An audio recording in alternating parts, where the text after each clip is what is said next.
আল্লাহ বলছে, বন্ধু আপনার উম্মতের বেলায় আপনার আমলে আইসা ফয়সালার নিয়ম হইল আপনি এবং আপনার অনুসারীরা বাতিলের বিরুদ্ধে, কাফেরের বিরুদ্ধে, জালেমের বিরুদ্ধে তারা ময়দানে আসতে হবে। তারা আসলে আমনে আপনার অনুসারী নিয়ে দাঁড়াইলে এরপরে আমি আল্লাহ সাহায্য করি। আগে তোমরা ময়দানে দাঁড়াও, আগে বুক টান করো, আগে তোমরা যুদ্ধের প্রস্তুতি নাও, এবার আমি সাহায্য করি। এই জন্য আমরা কোনোদিনও আমরা কিয়ামত পর্যন্ত এই নবীর উম্মত আমরা সোয়াত থাকমু আর ওই আবাবিল আইসা ইসরায়েল ধ্বংস করে দিবে, এটা হবে না।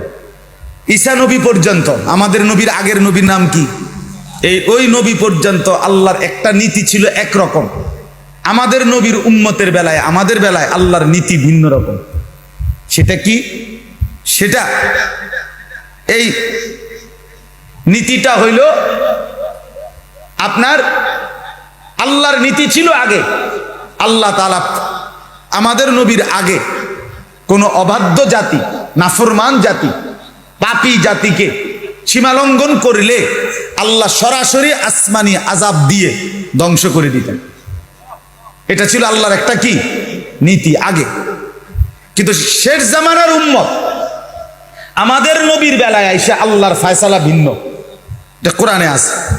আল্লাহ বলছে, বন্ধু আপনার উম্মতের বেলায় আপনার আমলে আইসা ফয়সালার নিয়ম হইল আপনি এবং আপনার অনুসারীরা বাতিলের বিরুদ্ধে, কাফেরের বিরুদ্ধে, জালেমের বিরুদ্ধে তারা ময়দানে আসতে হবে। তারা আসলে আমনে আপনার অনুসারী নিয়ে দাঁড়াইলে এরপরে আমি আল্লাহ সাহায্য করি। বুঝছেন আমার কথাটা? এই কথাটা খুব গুরুত্বপূর্ণ, বোঝা দরকার। যেমন মনে করেন আমাদের নবী সাল্লাল্লাহু আলাইহি সাল্লাম তিনি যে বদরের যুদ্ধে বিজয় লাভ করছেন মদিনা থেকে কাফেরদের দিকে ফু দিয়া, ঠিক না? ফু দিয়াই তো নাকি? কথা বলেন না কেন? মদিনার থেকে তো তিনি ফু দিছে, ঠিক না? ফু দেওয়াতেই কাফের সব কি হয়ে গেছে। তো তার তাহলে কি করতে হয়েছে? ময়দানে গেছে কিনা, নবীজি ছিল কিনা উপস্থিত, সাহাবীরা ময়দানে যুদ্ধ করছে কিনা। তখন সাহাবীরা যখন 313 জন ময়দানে দাঁড়াইছে, নবীজি সেজদা দিছে, আল্লাহকে বলছে, আল্লাহ এবার আপনি আপনার সাহায্যের যেই ওয়াদা দিছেন সেই প্রতিশ্রুতি বাস্তবায়নের সময় আমি সেটা চাই।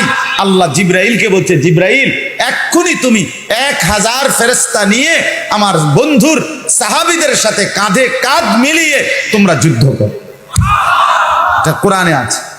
ফাস্তাজাবা লাকুম রাব্বুকুম আন্নী মুমিদ্দুকুম বিআলফিম মিনাল মালাইকাতি মুরদিফিন। আগে তোমরা ময়দানে দাঁড়াও, আগে বুক টান করো, আগে তোমরা যুদ্ধের প্রস্তুতি নাও, এবার আমি সাহায্য করি।